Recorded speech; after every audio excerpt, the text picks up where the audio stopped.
Assalamualaikum warahmatullahi wabarakatuh. Selamat siang dan salam sejahtera untuk kita semua. Bertemu lagi teman-teman di channel saya, Aji Fikri Wicaksana. Channel yang selalu memberikan pendapat atau info-info tentang hukum untuk kita semua.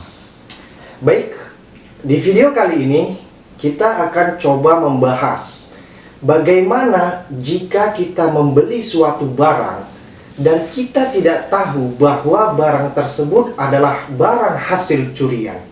Apakah kita bisa dipidana? Jadi teman-teman, pembahasan kali ini timbul dari pertanyaan yang diajukan seseorang kepada saya. Dan pertanyaannya itu adalah, "Bang, saya membeli handphone dengan harga murah. Lalu ada orang yang datang tiba-tiba, datang mengaku sebagai pemilik handphone tersebut. Dan dia bilang, kalau saya membeli barang hasil dari kejahatan, yaitu menadah hasil curian dari orang lain. Apakah saya dapat terjerat pidana penadah hasil pencurian, Bang?" Jadi begitulah kira-kira pertanyaannya teman-teman. Jadi untuk membahas pertanyaan tersebut, kita harus berpedoman kepada Kitab Undang-Undang Hukum Pidana teman-teman.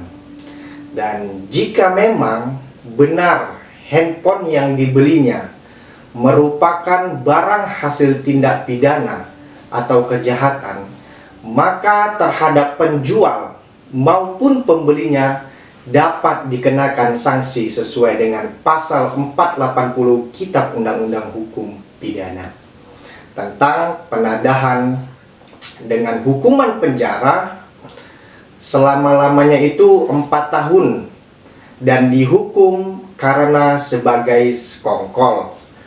Barang siapa yang membeli, menyewa, menerima tukar, menerima gadai, menerima sebagai hadiah, atau karena hendak mendapat untung atau menyembunyikan sesuatu barang yang diketahuinya atau yang patut disangkanya diperoleh karena hasil kejahatan. Namun perlu diingat teman-teman, untuk mengetahui orang tersebut dapat dijerat pasal ini atau tidak, tentu dilihat kembali apakah perbuatan itu telah memenuhi unsur-unsur tindak pidana penadahan atau tidak. Yaitu, terdakwa harus mengetahui atau patut dapat menyangka bahwa barang itu hasil dari kejahatan. Di sini terdakwa tidak perlu tahu dengan pasti asal barang itu dari kejahatan apa. Misalnya pencuriankah, penggelapankah, penipuankah, pemerasan, uang palsu, dan sebagainya. Akan tetapi, sudah cukup apabila ia patut dapat menyangka, mengira, mencurigai bahwa barang itu bukan barang terang dalam tanda kutip. Dan untuk membuktikannya, biasa dalam prakteknya dapat dilihat dari keadaan atau cara dibeli barang itu. Misalnya dibeli dengan di bawah harga, dibeli pada waktu malam secara bersembunyi, yang menurut ukuran di tempat itu memang mencurigakan. Dan jika sedari awal saat membeli handphone itu memang mengetahui bahwa handphone itu diperoleh karena kejahatan, atau patut menyangka bahwa handphone itu merupakan hasil kejahatan karena pihak penjual tidak mampu menjelaskan secara gamblang mengapa ia menjual dengan harga yang sangat murah.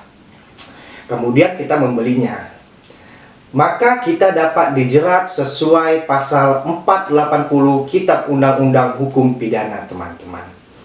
Karena seperti yang saya sebutkan tadi, elemen penting pasal ini adalah terdakwa mengetahui atau patut menyangka bahwa handphone itu hasil dari kejahatan. Dan ya memang sih pada praktiknya sulit untuk membuktikan bahwa apakah kita mengetahui atau menyangka bahwa handphone itu dari hasil kejahatan atau tidak. Namun, dengan kita membeli handphone itu di bawah harga, dengan harga yang murah, maka kita sepatutnya menyangka bahwa handphone itu merupakan barang hasil kejahatan. Jika demikian, maka perbuatannya telah memenuhi unsur tindak pidana penadahan, walau kita tidak bermaksud hendak mendapat untung, teman-teman. Jadi begitulah kira-kira jawaban dan pembahasan kita kali ini, teman-teman. Semoga bisa bermanfaat untuk kita semua. Saya Aji Fikri Wicaksana undur diri. Wabillahi taufiq wal hidayah.